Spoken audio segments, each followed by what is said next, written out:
नीलेश भाई, आपसे ये समझना है कि क्या ये पॉलिसी जो शुक्रवार को आई है आरबीआई गवर्नर साहब की तरफ से, क्या ये अगले 4 सालों के लिए, वैसे तो हम लंबी बात कर सकते हैं लेकिन चूंकि हम मोदी कार्यकाल की बात करें तो क्या अगले 4 सालों के लिए ये बहुत कहना चाहिए कि एक डायरेक्शन देने वाली पॉलिसी हो सकती है?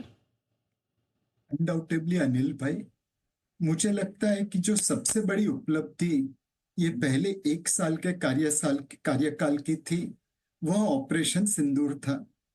अनिल भाई, जब मुंबई पे पाकिस्तानी टेररिस्ट ने अटैक किया था अजमल कासब एंड उसके साथियों के जरिए, तब हम लोग डरे सहमे अपने घर में पड़े थे।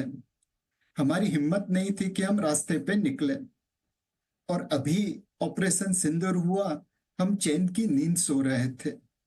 आई थिंक ये सबसे बड़ी उपलब्धि है कि हमने पाकिस्तान को सबक भी सिखाया और हम लोग चैन की नींद भी सोते रहे अपने घरों में।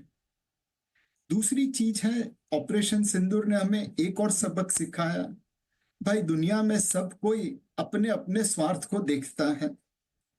अगर हम इकोनॉमिक साइज में, जैसे समीर भाई ने कहा, बहुत बड़े हो जाएंगे तो ये लोग हमें नजरअंदाज नहीं कर पाएंगे। आई थिंक अब हमारी इकोनॉमिक पॉलिसी में ग्रोथ को प्राधान्य मिलेगा। हम ग्रोथ को सपोर्ट करेंगे, ग्रोथ को बढ़ाएंगे। और यह क्रेडिट पॉलिसी शायद उसी प्रो ग्रोथ स्टांस का एक नमूना है। ब्याज की दरें 50 बेसिस पॉइंट से कटा गई, लिक्विडिटी अश्योर की गई, एक हाईवे बन रहा है इंडियन एंटरप्रेन्योर्स के लिए कि भाई आप अब तेजी से ग्रोथ को अचीव करिए। हम आज पाकिस्तान से 11 गुना बड़े हैं, फिर भी कुछ देश उनको सपोर्ट करते हैं। अगर हम 20 गुना बड़े हो गए उनसे, जाहिर है कि वो सपोर्ट अपने आप कम हो जाएगा। तो एक पॉलिसी मेकिंग में डिसाइसिव शिफ्ट होगा आत्मनिर्भरता के लिए और प्रो ग्रोथ के लिए, ऐसा मुझे लगता है। बहुत इंटरेस्टिंग चीज़ें कही कि मजबूती से भारत आगे बढ़ता दिख रहा है, इसका बड़ा फर्क है। अगले 4 साल के लिए क्या कुछ बड़े काम होने चाहिए भारत में? नीलेश भाई, आप क्या सोचते हैं कि ये एजेंडा पर होगा सरकार के इकोनॉमी के लिहाज से?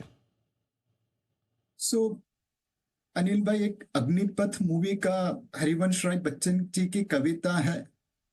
हमारी तो सरकार से यही गुजारिश होगी कि आप इसे फॉलो करिए। तू न थकेगा कभी, तू न रुकेगा कभी, तू न मुड़ेगा कभी, कर शपथ कर शपथ कर शपथ, अग्निपथ अग्निपथ अग्निपथ। हमें और आगे बढ़ना है, रुकना नहीं है और यू टर्न नहीं मारना है, ताकि ये ग्रोथ का हाईवे हम उसके ऊपर चलते रहे और मंजिल पे पहुंच पाए। अभी भी करने को तो अनिल भाई बहुत बाकी है। जैसे for example ease of doing business. हमारे एंटरप्रेन्योर कलयुग के अभिमन्यु हैं, कौरव से भी लड़ते हैं मार्केट एनवायरनमेंट हो, और पांडव से भी लड़ते हैं जैसे कंप्लायंस बर्डन। तो हमें अपने अभिमन्यु को आजाद करना है ताकि वह चक्रव्यूह भेद के बाहर निकल आए।